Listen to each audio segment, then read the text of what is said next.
Hello friends, Kuldeep sir के नाम से इस यूट्यूब चैनल में आप सभी का हार्दिक स्वागत है, अभिनंदन है। वीडियो की अगली कड़ी में हम एक नया एमसीक्यू वीडियो लेके आए हैं और ये जो है ये बाबा फरीद नॉरसेट और ईएसआईसी के एग्जाम के पॉइंट ऑफ व्यू से इंपॉर्टेंट रहते हैं सारे के सारे क्वेश्चन। तो चलते हैं हम क्वेश्चन की तरफ। सबसे पहला क्वेश्चन है हमारा,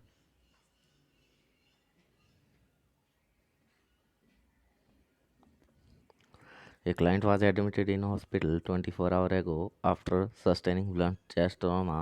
एक क्लाइंट जिसको क्या हुआ है, ब्लंट चेस्ट ट्रॉमा हो गया है ना, उसके 24 घंटे बाद में क्या है, वो हॉस्पिटल में एडमिट हुआ है। नर्स मॉनिटर कर रही है for which earliest clinical manifestation of acute respiratory distress syndrome, यानी कि नर्स कौन सा ऐसा सिम्टम सबसे पहले जो है उसके अंदर मॉनिटर करेगी जो बताएगा कि पेशेंट किस में चला गया है, ARDS में चला गया। ARDS acute respiratory distress syndrome. तो साइनोसिस एंड पेलर, पेशेंट साइनोसिस और पेलर, और साइनोसिस साइनोस यानी कि ब्लूइश डिस्कलरेशन ऑफ स्किन और pallor whitish colour of skin. दूसरा कह रहा है diffuse crackles and rhonchi on chest auscultation, जब क्या करेगा, चेस्ट ऑस्कल्टेट किया जाएगी तो क्रैकल्स और रोंकाई साउंड सुनी जाएगी। Third one is increase in respiratory rate from 18 to 30 breath per minute, है ना, 18 से 30 ब्रीथ पर मिनट। और फोर्थ कहता है हैजीनेस और white out appearance of lungs on chest radiograph, जब चेस्ट रेडियोग्राफ करवाया जाएगा तो क्या होगा, हैजीनेस या वाइट आउट अपीयरेंस देखने को मिलेगा, है ना। तो कौन सा इसमें से ARDS के बारे में बता रहा है, तो रेस्पिरेटरी रेट जो है नॉर्मल तो कितना होता है, नॉर्मल जो रेस्पिरेटरी रेट है एक पेशेंट का, नॉर्मल ब्रीथ जो है पर मिनट कितनी होती है, 12 से 20।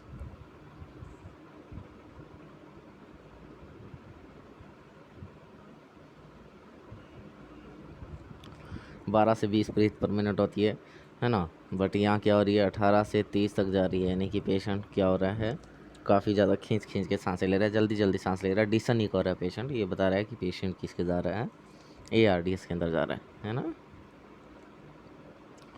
तो acute respiratory syndrome develop usually with in 24 to 48 hour after the initiating event.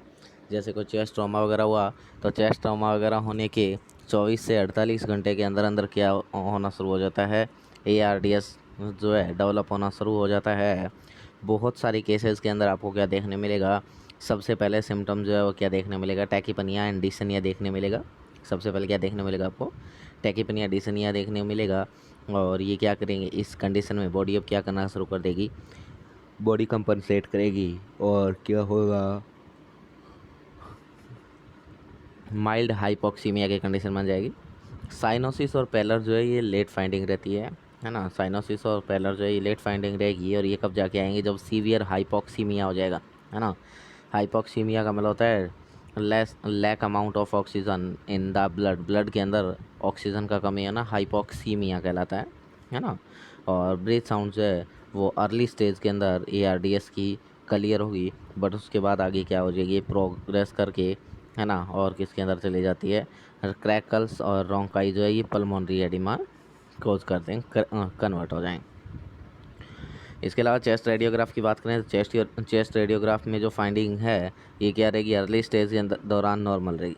Early stage के दौरान क्या रहेगी, नॉर्मल रहेगी, किंतु क्या शो करेगी वहाँ पे डिफ्यूज हैजीनेस और वाइटनेस अपीयरेंस लेटर स्टेज के अंदर जाके जो है ये अपीयरेंस आपको देखने को मिलेगा। तो शुरुआती चरण में ये आपको नहीं देखने मिलेगा। तो इसलिए जो आपका साइनोसिस और पेलर जो है वो भी क्या रहता है, लेट साइन रहता है ARDS का, है ना। क्रैकल्स और जो है रोंकाई जो है ये भी लेट कंडीशन में देखने मिलते हैं। और चेस्ट रेडियोग्राफ के अंदर वाइट आउट या हैजीनेस जो है अपीयरेंस जो है एक्सरे के अंदर ये भी क्या रहता है, लेट सिम्टम के अंदर रहता है, अर्ली नहीं है ये।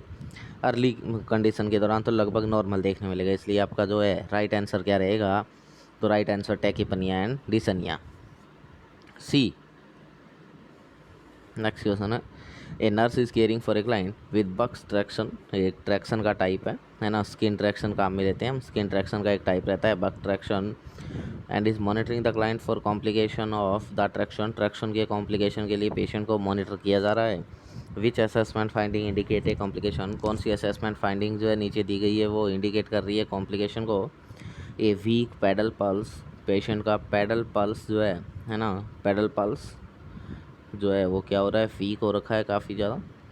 Drainage at the pin sites, pin site के ऊपर ड्रेनेज होना, पिन तो यहाँ लगाई ही नहीं गई है क्योंकि बक ट्रैक्शन जो है वो कौन सा ट्रैक्शन है, स्किन ट्रैक्शन है, ना कि स्केलेटल ट्रैक्शन। पिन जो लगती है वो स्केलेटल ट्रैक्शन में लगती है। कंप्लेन ऑफ डिस्कम्फर्ट, डिस्कम्फर्ट की कंप्लेन कर रहा है patient. Warm toe with brisk capillary refill, यानी कि जो टो है, पैर का अंगूठा जो है वो क्या हो रखा है, वार्म हो रखा है, और उसके साथ साथ जो कैपिलरी रिफिल है वो क्या हो रहा है, ब्रिस्क, यानी कि बिल्कुल ही हल्का सा, ना कि बराबर हो रखा है ना, ब्रिस्क हल्का है। तो कौन सी कंडीशन जो है वो क्या करेगी, इंडिकेट कर रही है कि यह जो है असेसमेंट देख के यहाँ पे क्या हो गया, कॉम्प्लिकेशन डेवलप हो गया है। तो क्या बता रहा है, वीक पेडल पल्स जो है ये इंडिकेट करती है किसको, कॉम्प्लिकेशन को। क्या, तो बक्स ट्रैक्शन जो है वो क्या है, एक स्किन ट्रैक्शन है। वीक पेडल पल्स जो है ये इंडिकेट करती है कि वहाँ क्या हो गया, ब्लड की सप्लाई कम जा रही है। क्या हो रही है, ब्लड का सप्लाई जो है वो कम जा रहा है, ब्लड सप्लाई डिमिनिश हो गया है, वेस्कुलर कॉम्प्रोमाइज़ हो गया है ना, वेस्कुलर कॉम्प्रोमाइज़ की कंडीशन बन गई है। और उसकी वजह से जो है क्या हो रहा है, ये क्या कर रहा है, टिश्यूज़ के ऊपर प्रेशर लगा रहा है। जो आपने इलास्टिक बैंडेज वगैरह यूज़ की है ना, या जो फैब्रिकेटेड, प्री फैब्रिकेटेड जो पहले से बनाया हुआ बूट आता है ना, ट्रैक्शन को सिक्योर करने के लिए बने बनाए बूट आते हैं, वो आपने क्या किया, वहाँ पे प्लेस किया है। तो उसकी वजह से वहाँ पे क्या हो रहा है, प्रेशर एक्सेसिव लग रहा है, और एक्सेसिव प्रेशर लगने की वजह से वेस्कुलर कॉम्प्रोमाइज़ हो गया है ना। स्केलेटल ट्रैक्शन के अंदर पिन यूज़ की जाती है, ना कि स्किन ट्रैक्शन के अंदर। डिस्कम्फर्ट तो पेशेंट को होगा ही होगा। और warm toe with capillary refill, brisk capillary refill, ये क्या है, नॉर्मल फाइंडिंग है, इसमें कोई खास घबराने वाली बात नहीं है। Next, a prenatal client has diagnose with a vaginal infection. एक प्री नेटल क्लाइंट आया है, डायग्नोस हुआ है वेजाइनल इन्फेक्शन के साथ में। और वेजाइनल इन्फेक्शन किसका है, उसको कैंडिडा एल्बिगेंस से है। किससे है, कैंडिडा एल्बिगेंस से। Which finding should the nurse expect to note on assessment of the client. नीचे दी गई कौन सी फाइंडिंग ऐसी है जो क्लाइंट जो है क्या करेगा, जो क्या है, नर्स एक्सपेक्ट करेगी to note on assessment of the client. Client की असेसमेंट के आधार पे नर्स एक्सपेक्ट करेगी cost of vertebral angle pain. क्या, cost of vertebral angle pain, pain, itching and vaginal discharge, absence of any sign and symptom, proteinuria, hematuria, edema, hypertension। तो क्या देखने को मिलेगा आपको, तो पेन, इचिंग और क्या होता रहेगा, वेजाइनल डिस्चार्ज होता रहेगा, है ना। वेजाइना के अंदर इचिंग होती रहेगी बार बार, और पेन हो सकता है वहाँ पे, और वेजाइना से क्या होते रहेंगे, डिस्चार्ज आते रहेंगे। कैंडिडा एल्बिगेंस से क्या होता है, कैंडिडियासिस, है ना। तो क्लिनिकल मैनिफेस्टेशन जो रहते हैं कैंडिडा इन्फेक्शन के, उसमें क्या क्या होगा, पेन होगा, पेन के साथ साथ इचिंग होगी, थिक वाइट वेजाइनल डिस्चार्ज होगा, पेन होगा, इचिंग होगी, थिक वाइट वेजाइनल डिस्चार्ज होगा, प्रोटीन यूरिया होगा, एडिमा होगा, हाइपरटेंशन होगा, है ना। ये सारे के सारे साइन रहते हैं। सॉरी, जो है कैंडिडा जो इन्फेक्शन है उसके अंदर क्या रहेगा, पेन, इचिंग और थिक वाइट वेजाइनल डिस्चार्ज होंगे, है ना। जबकि जो डी ऑप्शन है हमारा, protein urea, haematuria, oedema, hypertension, ये किसके सिम्टम रहते हैं, तो ये सिम्टम रहते हैं किसके, जेस्टेशनल हाइपरटेंशन के। Haematuria, proteinuria and cost of vertebral angle pain, cost of vertebral angle pain, ये जो है ये साइन सिम्टम रहते हैं किसके, यूटीआई, यूरिनरी ट्रैक्ट इन्फेक्शन। ये जो कोस्ट ऑफ वर्टिब्रल एंगल जो है, ये जो cost of vertebral angle pain, ये जो साइन है, इसको ये यूटीआई के अंदर देखने मिलता है। और इसको और किस नाम से जाना जाता है, तो इसको मर्फी पंच साइन के नाम से जाना जाता है।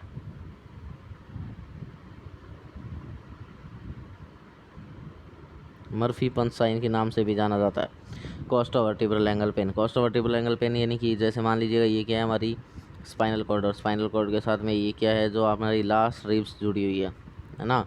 ये लास्ट रिब्स जो जुड़ी हुई है, ये जो रिब्स जो है ये क्या कर रही है, इसके साथ में ये जो एंगल बना रही है, ये इसके स्पाइनल कॉर्ड के साथ में ये क्या कर रही है, एंगल बना रही है। ये जो एंगल है इसको कोस्ट ऑफ वर्टिब्रल एंगल बोलती है। और इस एंगल पे क्या होगा, इस पेशेंट को क्या रहेगा, टेंडरनेस, खिंचाव महसूस होगा, पेन होता रहेगा, है ना। इसको मर्फी पंच साइन के नाम से भी जाना जाता है। Next, A prenatal client is suspected of having iron deficiency anaemia. एक प्रीनेटल क्लाइंट सस्पेक्ट हो रहा है उसको आयरन डेफिशिएंसी एनीमिया है। कौन सी फाइंडिंग है जो है should the nurse expect to note regarding client status. नीचे दी गई कौन सी ऐसी फाइंडिंग है जो जिसके बारे में नर्स एक्सपेक्ट करेगी या नोट करेगी, है ना, उसको लिखेगी क्लाइंट के स्टेटस के रिगार्डिंग। एक्सेस फ्लूइड वॉल्यूम, उसके अंदर फ्लूइड वॉल्यूम एक्सेस हो गया होगा। Deficient fluid volume, a low haemoglobin and haematocrit level और high haemoglobin and haematocrit level. एक प्री नेटल क्लाइंट आया, है ना, प्रेग्नेंट लेडी है, अपने डिलीवरी होने से पहले या अपने बच्चे के जन्म से पहले क्लिनिक पे आई है। और जब वो आई तो उसको देखा कि उस लेडी को क्या हो रखा है, आयरन डेफिशिएंसी एनीमिया हो रखा है। क्या हो रहा है, आयरन डेफिशिएंसी एनीमिया हो रखा है। आयरन की कमी की वजह से होने वाला एनीमिया कहलाता है आयरन डेफिशिएंसी एनीमिया। जो कैसा एनीमिया होता है, माइक्रोसाइटिक हाइपोक्रोमिक एनीमिया होता है। अगर इसको बात करें, microcytic and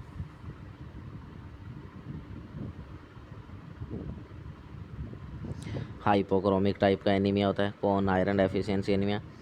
which finding should the nurse expect. नीचे दी गई ऐसी कौन सी फाइंडिंग है जिसके बारे में nurse expect to note regarding client status. Client के स्टेटस से रिगार्डिंग यानी उसके संबंध में वो उस फाइंडिंग को लिखेगी, नोट करेगी। ऐसी कौन सी होगी, एक्सेस फ्लूइड वॉल्यूम और डेफिशिएंट फ्लूइड वॉल्यूम, है ना।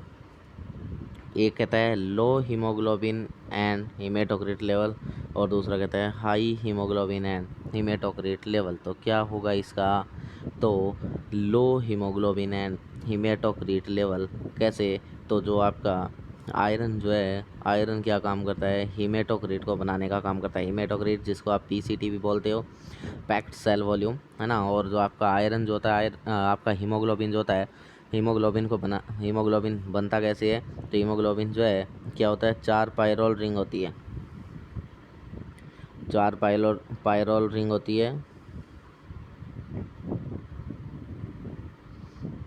ये 4 पायरोल रिंग होती है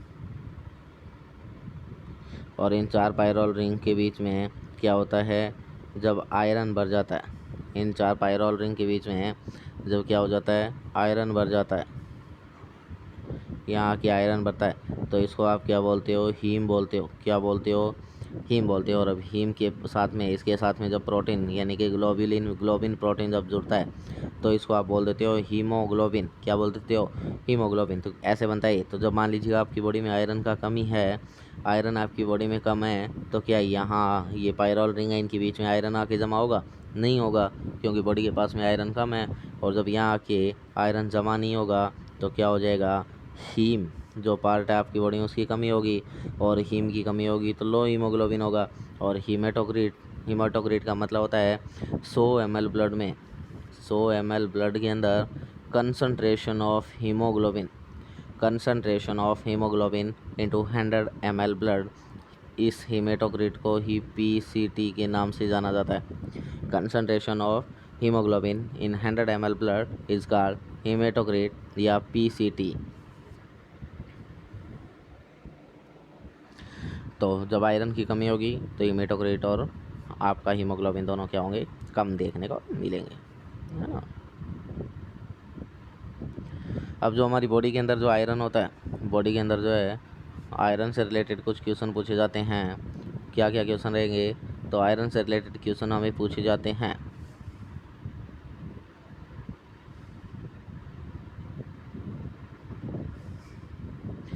एक क्वेश्चन हमसे पूछा जाता है आयरन से रिलेटेड, हमें पूछा जाता है कि हमारी बॉडी के अंदर एब्जॉर्बेबल फॉर्म ऑफ आयरन कौन सी होती है।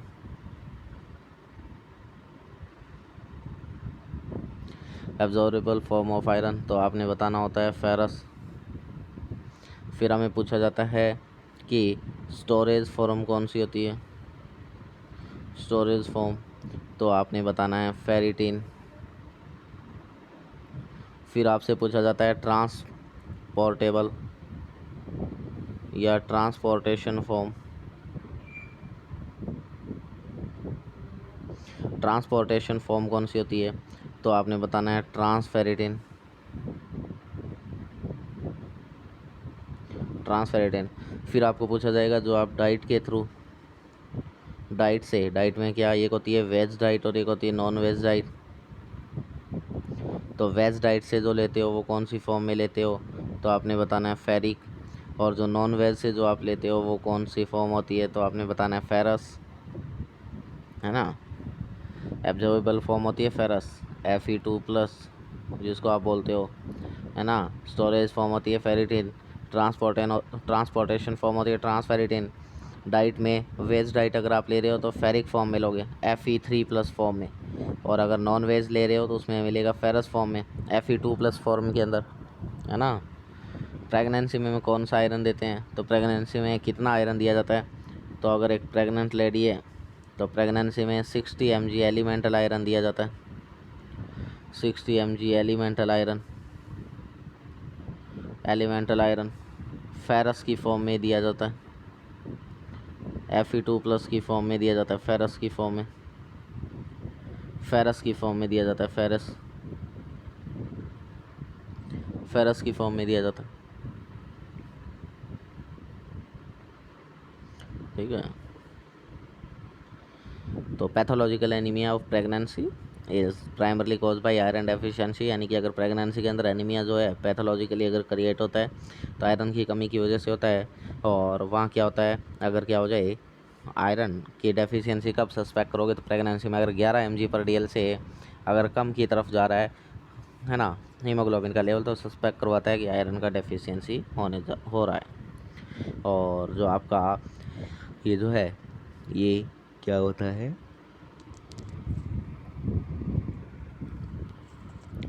इनडायरेक्ट इंडेक्स रहता है किसका, ऑक्सीजन कैरिंग कैपेसिटी का, जो डिटरमाइन किया जाता है किसके थ्रू, आप पैक्ड आरबीसी वॉल्यूम और हीमेटोक्रिट लेवल के थ्रू इसको क्या करते हो, एसएस करते हैं ना आरबीसी के लेवल के थ्रू या हीमेटोक्रिट को चेक करके आप पता लगाते हो कि आपकी बॉडी में आयरन की कमी हो रखी है ना।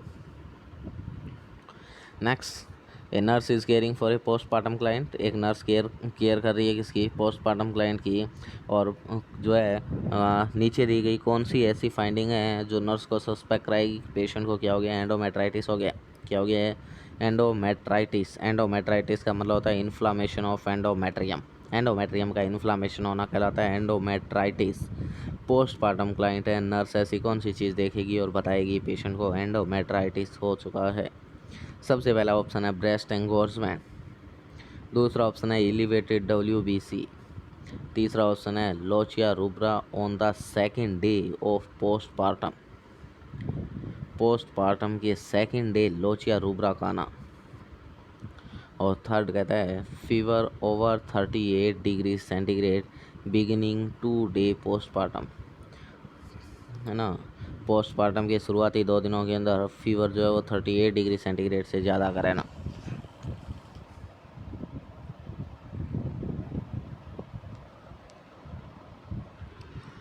तो क्या होगा, फीवर आ रहा है कितना, 38 डिग्री सेंटीग्रेड से ज़्यादा शुरुआती 2 दिनों के अंदर, वो क्या है, क्या कहलाएगा आपका, वो कंडीशन क्या कहलाएगी, एंडोमेट्राइटिस को इंडिकेट करेगी। क्योंकि लोचिया रूब्रा जो शुरुआती 2 दिनों में आ रही है, WBC को चेक करने के लिए तो आपको क्या कराना पड़ेगा, CBC करवाना पड़ेगा, है ना।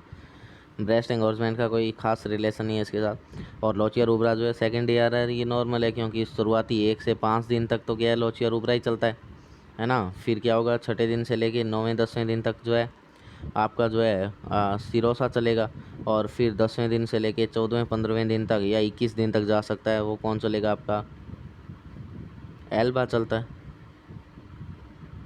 फिर कौन चलता है आपका, एल्बा चलता है कि नहीं। तो ये तो नॉर्मल है, थर्ड ऑप्शन तो नॉर्मल है, ये आप CBC में देखते हो, है ना।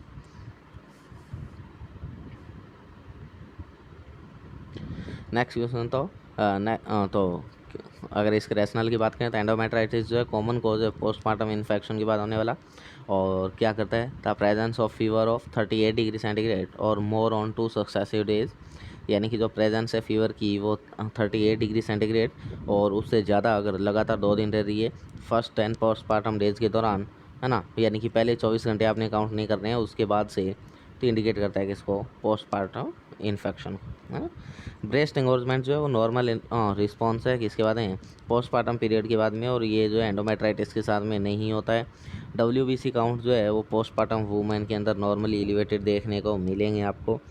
और जो है जो आपका लोचिया रूब्रा जो होता है वो सेकेंड डे पोस्टपार्टम जो है वो नॉर्मल फाइंडिंग रहती है। नेक्स्ट क्वेश्चन है, nurse is performing an assessment on postterm infant. एक नर्स क्या कर रही है, असेसमेंट परफॉर्म कर रही है किसके ऊपर, पोस्टम इन्फेंट के ऊपर में, पोस्टम इन्फेंट पर।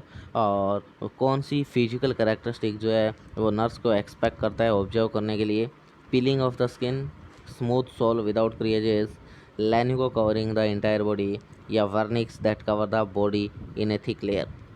क्वेश्चन कह रहा है कि एक पोस्ट टर्म इन्फेंट को एसेस किया जा रहा है, कौन सी ऐसी बात है ना, nurse performing an assessment on a post term infant, which physical characteristic, नीचे दिया गया कौन सा फिजिकल कैरेक्टरिस्टिक जो है should the nurse expect to observe, nurse को आशा करना चाहिए, ऑब्जर्व करनी चाहिए अच्छे से, है ना। Peeling of the skin, smooth sole without creases, lanugo covering the entire body, और वर्निक्स कवर्स। तो पीलिंग ऑफ द स्किन, इस चीज़ पे उसको क्या करना है, अच्छे से ध्यान देना है, क्योंकि ये तीनों चीज़ें जो सेकंड, थर्ड और फोर्थ ऑप्शन जो है ये तीनों की तीनों किसको इंडिकेट कर रही हैं, प्री मैच्योरिटी या प्री टर्म बेबी को इंडिकेट कर रहे हैं। ये तीनों को तीनों, ये जो तीनों की तीनों ऑप्शन है ये इंडिकेट करते हैं प्री टर्म को, ये प्री टर्म को, और ये इंडिकेट करता है क्या, पोस्ट टर्म को। तो इसी चीज़ पे उसको क्या करना है, ध्यान देना है, क्योंकि बेबी कैसा है, पोस्ट टर्म है ना। तो पोस्ट टर्म इन्फेंट कब बोलोगे, जब वो क्या होगा, 42 वीक जेस्टेशन के बाद में जन्म लेगा, तो वो क्या होगा, आपको कैसा देखने मिलेगा, ड्राई देखने मिलेगा, piling, cracked, almost leather like skin, है ना। पीलिंग, पील यानी कि जो हमारी स्किन गल गल के उतरती है ना चमड़ी, वो कंडीशन पीलिंग कहलाती है। ड्राई होगी, बिल्कुल सूखी होगी, रफ होगी, क्रैक्ड होगी, और लेदर लाइक, है ना, स्किन जो है हमारी बॉडी के ऊपर होगी, जिस कंडीशन को क्या बोला जाता है, डी स्क्वेमेशन बोला जाता है। क्या बोला जाता है, डी स्क्वेमेशन की कंडीशन बोला जाता है। प्री टर्म इन्फेंट का बोलोगे, जो बच्चा क्या करता है, जन्म लेता है 24 से 27 वीक, यानी कि 37 वीक से पहले अगर कोई बच्चा पैदा हो रहा है तो उस कंडीशन को आप बोलोगे प्री टर्म इन्फेंट। और यहाँ पे आपको क्या देखने मिलेंगे, तो स्मूथ सोल विदाउट क्रिएजेस, यानी कि जो हमारे हाथ पे, ये जो हाथ पैरों पे जो रेखाएं बनी होती है ना, पाम और सोल पे ये रेखाएं नहीं होगी, वहाँ पे हस्त रेखा नहीं होंगी। Lanugo covering entire body, lanugo complete body को कवर करके रखते हैं, और वर्निक्स जो है वो काफ़ी मात्रा में वहाँ क्या रहता है, प्रेजेंट रहता है। नेक्स्ट क्वेश्चन है आपका, ये पोस्टम इन्फेंट डिलीवर वेजाइनली, एक पोस्टम इन्फेंट वेजाइना के थ्रू डिलीवर हुआ है, exhibit टैकीपेनिया, grunting, रिट्रक्शन and nasal flaring. क्या शो कर रहा है, वो टैकीपेनिया दिखा रहा है, यानी कि जल्दी काफ़ी जो है उसकी रेस्पिरेटरी रेट बढ़ी हुई है, ग्रंटिंग ग्रंटिंग कर रहा है ना, गर गर की सांस ले रहा है, जब वो आवाज़ कर रहा है जब सांस लेता है, रिट्रक्शन खींच खींच के सांस ले रहा है, नेजल फ्लेरिंग नाक को फुला के जब वो एक्सपायर करता है एयर को, तो नोज फ्लेयरिंग यानी कि नाक को फुलाता है ना। The nurse interpret that these assessment finding are indicative of, यानी कि नर्स इस इन असेसमेंट फाइंडिंग को देखते हुए क्या इंटरप्रेट करेगी, क्या अंदाज़ा लगाएगी, बच्चा किस में, हाइपोग्लाइसीमिया में है, RDS रेस्पिरेटरी डिस्ट्रेस सिंड्रोम का बच्चा है, मिकोनियम एस्पिरेशन सिंड्रोम का बच्चा है, ट्रांजिएंट टैकीपेनिया ऑफ द न्यूबॉर्न को टैकीपेनिया है। तो क्या कंडीशन है, तो बच्चा क्या हो सकता है, पोस्ट टर्म इन्फेंट है, इसने क्या कर लिया होगा, मिकोनियम एस्पिरेशन सिंड्रोम हो सकता है। कैसे, तो tachypnoea, grunting, retraction, nasal flaring are symptom of respiratory distress related to meconium aspiration syndrome. Meconium aspiration syndrome से रिलेशन रखने वाले सिम्टम रहते हैं टैकीपेनिया, ग्रंटिंग, रिट्रक्शन और nasal flaring. Meconium aspiration syndrome occur often in post-term infant and develop when meconium in the amniotic fluid enter the lungs during fetal life or at birth। यानी meconium aspiration syndrome कब होता है, जब post term infant क्या कर लेता है, meconium pass out कर देता है किसके अंदर, एमनियोटिक फ्लूइड के अंदर, और वो कहाँ चला जाता है, उसके लंग्स के अंदर, है ना, और उस कंडीशन के अंदर आए।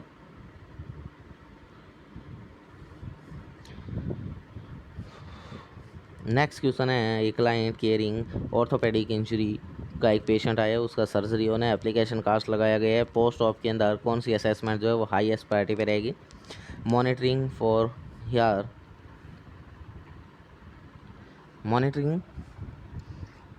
Monitoring for heel breakdown, monitoring for bladder distension, monitoring for extremity shortening और मॉनिटरिंग फॉर